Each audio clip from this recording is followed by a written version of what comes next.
घर भाड्याने देताना तुम्ही काळजीपूर्वक विचार करता का?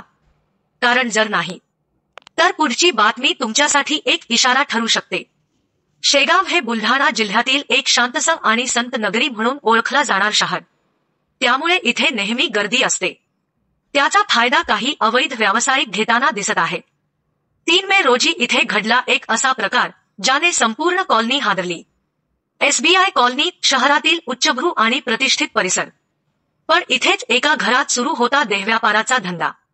शेगाव शहर पोलिसांनी ठाणेदार नितीन पाटील यांच्या मार्गदर्शनाखाली छापा टाकला आणि उघड झाला हा घृणास्पद प्रकार. त्या ठिकाणी काही महिला आणि विजय सुरेश चंडाले वय 33 रा खळवाडी शेगाव हा आढळून आला. तपासात उघड झालं की चंडालेने महिलांना पैशाचं आमिष दाखवून देहव्यापारात ढकललं होतं आणि स्वतः आर्थिक फायदा मिळवत होता.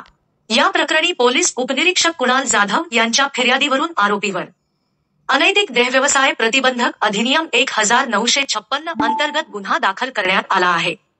पुढील तपास ठाणेदार नितीन पाटील करीत आहेत. पोलिसांची ही कारवाई ठाणेदार नितीन पाटील यांच्यासह पोलीस उपनिरीक्षक कुणाल जाधव, कर्मचारी गणेश वाकेकर, राहुल पांडे, गजानन वाघमारे, अमोल जाधव, जितेंद्र झाडोकार व महिला पोलीस शीतल खपाटे यांनी केली. शेगाव शहराच्या प्रतिष्ठित कॉलनीत असे घडते हे ऐकून नागरिक हैराण आहेत. संतप्त प्रतिक्रिया उमटत असून अशा प्रकारांवर कठोर कारवाईची मागणी केली जात आहे. घर भाड्याने देताना फक्त भाडं पाहू नका. व्यक्तीची पार्श्वभूमी तपासा. कारण उद्या तुमचं घरही असाच कोणत्या गुन्हेगारीचा अड्डा होऊ शकतो. म्हणून सावध राहा आणि जागृतीसाठी हा व्हिडिओ जास्तीत जास्त लोकांना पाठवा आणि आमचे चॅनल सबस्क्राईब करायला विसरू नका. धन्यवाद.